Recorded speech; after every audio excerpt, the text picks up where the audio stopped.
Candid अमन, कहानियों का smuggler. अंबर की हुई अभिमान से पहली मुलाकात, जिसके बाद वो टकराई अभिमान के पार्टनर तनिष्क से। एसआर ने किया शिखर को अपने पास कैद और पहली मुलाकात में तनिष्क हुआ अंबर से इंप्रेस। आखिर क्या चल रहा है कहानी के इस भाग में, आइए सुनते हैं। लेकिन उससे पहले अगर आपने अभी तक हमारे चैनल कैंडिड अमन को सब्सक्राइब नहीं किया है तो प्लीज जल्दी से सब्सक्राइब कर लीजिए। और हाँ, अगर कहानी से जुड़ी कोई बात आप मेरे साथ करना चाहते हैं या अपना कोई फीडबैक देना चाहते हैं या ऐसी गप्पे मारना चाहते हैं तो इंस्टाग्राम पर RJAman02 लिखेंगे तो मैं आपको मिल जाऊंगा। चलिए बढ़ते हैं कहानी में आगे की ओर। कुछ पल कार में बैठकर शिखर और वेदिका को निहारने के बाद एसआर ने अपनी कार का डोर खोला और अपने कदम वेदिका की तरफ बढ़ाए। इस दौरान भी एसआर की नजरें वेदिका के साथ खड़े शिखर के ऊपर गुस्से में जमी हुई थी। वेदिका की नजरें भी अब जब एसआर के ऊपर जा चुकी थी, वेदिका ने शिखर से कहा, शिखर तुम बिना वजह परेशान हो रहे हो, मेरे हस्बैंड आ चुके हैं मुझे लेने के लिए। इतना कहते हुए वेदिका ने सामने से आ रहे एसआर की तरफ इशारा किया। शिखर पलटा तो उसके ठीक पीछे लंबी चौड़ी कद काठी वाला इंसान खड़ा था। शिखर ने एसआर को देखते के साथ ही अपने कदम फौरन पीछे की तरफ हटा लिए। एसआर ने शिखर की तरफ घूर कर देखा। उसने शिखर को वेदिका के कंधे को हाथ लगाते हुए देख लिया था, लेकिन फिलहाल एसआर ने सामने खड़ी वेदिका को देखकर शिखर से कुछ नहीं कहा। वो वेदिका के सामने रिएक्ट नहीं करना चाहता था। एसआर ने वेदिका के हाथ को थामा और उसे अपने साथ लिए वो अपनी कार की तरफ अब बढ़ चुका था। एसआर के गार्ड ने गाड़ी के पीछे का डोर खोल दिया तो वेदिका गाड़ी में बैठ गई। वेदिका के चेहरे पर घबराहट थी, जिसका कारण था एसआर की गुस्से में तनी हुई आईब्रोज। एसआर के चेहरे पर गुस्सा वेदिका को साफ नजर आ रहा था। उसे डर इस बात का था कि एसआर के गुस्से की गाज उसके ऊपर ही गिरने वाली है। वेदिका ने एसआर से सफाई देते हुए कहा, वो मेरा क्लासमेट है, उसने मुझे तब से वेट करते हुए देखा तो बस इसीलिए उसने मुझे लिफ्ट ऑफर कर दी। उसकी कोई गलत इंटेंशन नहीं थी मुझे लेकर। एसआर ने वेदिका की तरफ घूर कर देखा और उससे कहा, तभी वो तुम्हारे कंधे को टच कर रहा था। क्या वो हर किसी के साथ इस तरह से बात करता है? वेदिका हैरान थी एसआर की बात सुनकर।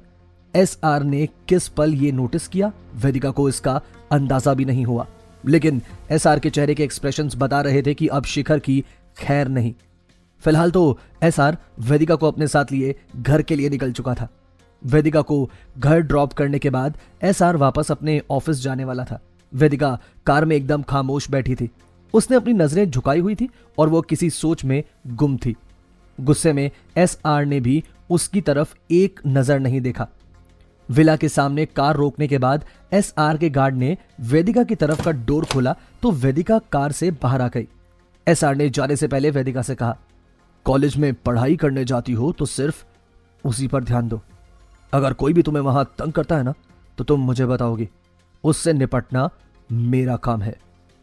वेदिका ने एसआर को एक बार फिर से सफाई देते हुए कहा, लेकिन उसकी ऐसी कोई इंटेंशन नहीं थी, प्लीज ट्राई टू अंडरस्टैंड, वो सिर्फ हेल्प करना चाहता था। एसआर ने अब तक अपनी कार के शीशे को चढ़ा लिया था, जिसके फौरन बाद उसने अपने ड्राइवर से कार को आगे बढ़ाने का इशारा किया। वेदिका खड़ी एसआर के इस एटीट्यूड को ही देख रही थी। वेदिका समझ चुकी थी कि जरूर एसआर शिखर को नुकसान पहुंचाएगा, लेकिन उस बेचारे की गलती क्या थी? सिर्फ इतनी कि उसने वेदिका को लिफ्ट ऑफर की, ऐसा वेदिका को लग रहा था। लेकिन एसआर की नाराजगी की वजह कुछ और थी। उसे उस शख्स के ऊपर गुस्सा वेदिका को हाथ लगाने की जुर्रत करने की वजह से आ रहा था। एसआर ने कार में बैठते हुए एक शख्स को कॉल लगाया। हेलो राघव, वेदिका की क्लास में एक शिखर नाम का बंदा है, उसे उठवाओ और मेरे ठिकाने पर लेकर आओ, मुझे उसकी अकल ठिकाने लगानी है। सामने से बात कर रहे राघव ने ओके बॉस कहा और फोन रख दिया। इधर एसआर के चेहरे पर अभी भी कठोरता थी। एसआर वहां से अपने ऑफिस के लिए अब निकल चुका था। इधर अभिमान के ऑफिस में अब तक एसआर की बहन अंबर भी अपनी पेपर फॉर्मेलिटीज करने के बाद अभिमान से इजाजत लेने के लिए उसके केबिन की तरफ जा चुकी थी। अंबर ने अभिमान के ऑफिस का केबिन नॉक किया तो अभिमान ने नजर उठाकर उस ओर देखा। डोर पर अंबर खड़ी थी। अभिमान ने अंबर को अंदर आने के लिए कहा, जिसके बाद अंबर ने अभिमान से इजाजत लेते हुए कहा, सर मैं आपको इन्फॉर्म करने आई थी कि मेरी सारी पेपर फॉर्मेलिटीज हो चुकी हैं, तो फिर कल मुलाकात होगी। अभिमान ने सख्त लहजे में अंबर से कहा, मुझे देर से आने वाले लोग बिल्कुल पसंद नहीं है। सी यू एट 9 टुमारो। अंबर ने अपने आप से कहा, अजीब है ये इंसान, खुद तो इतना लेट आए हैं और मुझे बोल रहे हैं कि मुझे लेट आने वाले लोग पसंद नहीं है। खैर, बॉस है तो बॉस की बात तो माननी ही पड़ेगी यार। अंबर ने अपने चेहरे पर मुस्कुराहट सजाते हुए अभिमान का जवाब दिया, जी sir, I will be on time. Abhiman इससे पहले अंबर को जाने की इजाजत देता उससे पहले उसके फोन पर एक कॉल आया। अभिमान ने एक्सक्यूज करते हुए फोन उठा लिया।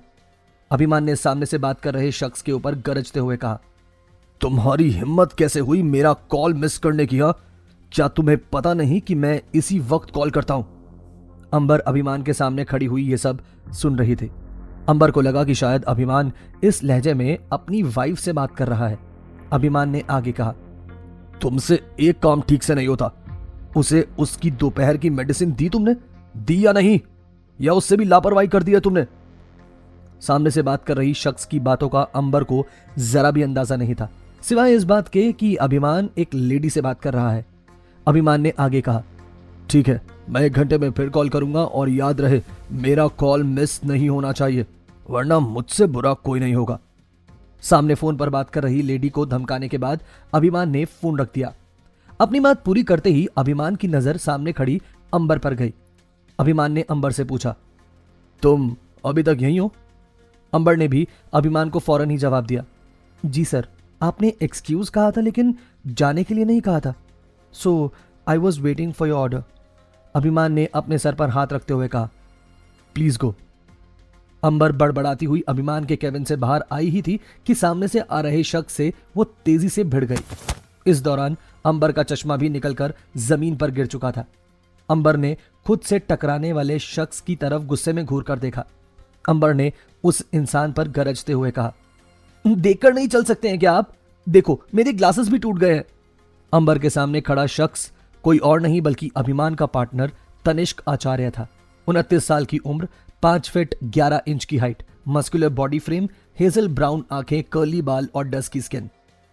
तनिष्क न सिर्फ अभिमान का पार्टनर था बल्कि अभिमान के डैड के दोस्त का बेटा भी था। तनिष्क के साथ अभिमान की बचपन से दोस्ती थी। पहले अभिमान के डैड ने तनिष्क के डैड के साथ बिजनेस रिलेशन और दोस्ती निभाई और अब वही काम अभिमान और तनिष्क भी कर रहे हैं। तनिष्क ने जमीन पर गिर चुकी अंबर की तरफ अपना हाथ बढ़ाते हुए कहा, I am extremely sorry miss. क्या नाम है आपका?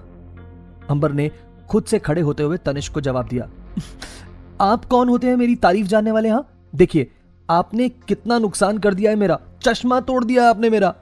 तनिष्क की निगाहें कुछ पलों के लिए अंबर की निगाहों से मिली तो उसे एहसास हुआ कि सामने खड़ी हुई वो छोटी सी क्यूट सी चश्मे वाली लड़की कितनी हसीन है। तनिष्क ने अंबर से कहा, देखिए, like I said, I am really sorry. गलती सिर्फ मेरी नहीं है, आप भी देखकर नहीं चल रही थी। पता नहीं किन के सपनों में गुम थी आप। तनिष्क के मुंह से यह बात सुनने के बाद अंबर ने उसके ऊपर चढ़ाई कर दी। अगर मैं देखकर नहीं चल रही थी तो आप भी देखकर नहीं चल सकते थे क्या? मैं आपके सामने से ही तो आ रही थी। एक तो मुझे बिना चश्मे के दूर से कुछ नजर नहीं आता और मुझे अभी घर भी जाना है। तनिष्क ने अंबर को ऑफर करते हुए कहा, तो मेरा ड्राइवर आपको ड्रॉप कर देगा, देयर इज नो इशू। अंबर ने भी फौरन तनिष्क को जवाब दिया, मुझे आपके इस ऑफर की कोई जरूरत नहीं है। मेरी कार बाहर मेरा वेट कर रही है गेट पर। Thanks for the offer. अपनी बात पूरी करते ही अंबर वहां से आगे बढ़ चुकी थी। अंबर ने अपने कंधे पर बिखर चुके बालों को एक झटके से एटीट्यूड में अपनी पीठ पर फेंक दिया। अंबर की हर अदा में एक नजाकत थी जिसका तनिष्क कायल हो चुका था। तनिष्क पलटकर अंबर को जाता हुआ बस देखता रह गया। अंबर जब तक उसकी नजरों से ओझल नहीं हो गई वो एकटक उसी की ओर देखता रहा। अंबर के जाते ही तनिष्क ने अपने कदम अभिमान के केबिन की तरफ बढ़ा दिए। तनिष्क ने अभिमान की केबिन का डोर खोलते ही उसके केबिन में एंट्री ली और सीधे जाकर उसके सामने डली चेयर पर बैठ गया। अभिमान ने अपने दोस्त तनिष्क की तरफ हाथ बढ़ाते हुए कहा, आज इतना लेट कैसे हो गया तू? आज हमें एक नई इंटर्न को फाइनल करना था। शी वॉज ऑलमोस्ट फाइनल, बस मैं चाह रहा था कि एक बार तू भी उससे मिल लेता। वो कल से ज्वाइन करने वाली है।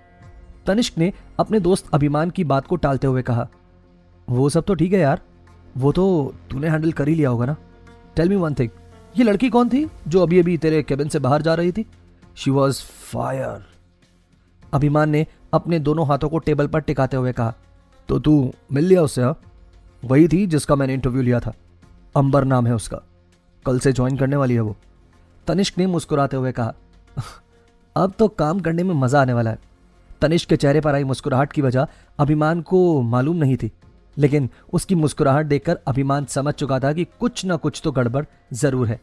अभिमान ने तनिष्क से उसकी अंबर से हुई मुलाकात के बारे में पूछा तो तनिष्क उसे जवाब देने की जगह मंद मंद मुस्कुरा दिया और एक धुन गुनगुनाते हुए वो बाहर चला गया।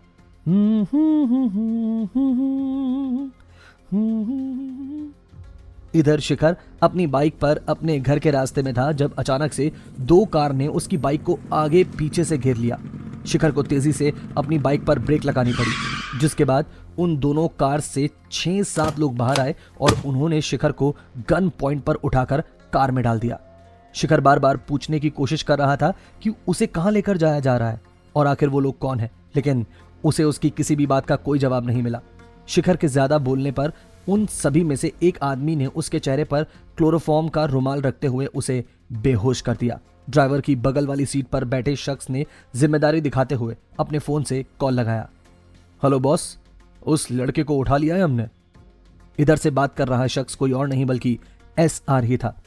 एसआर ने अपने आदमी को ऑर्डर दिया, उसे मेरे ठिकाने पर लेकर पहुंचो, मैं शाम तक पहुंचता हूं।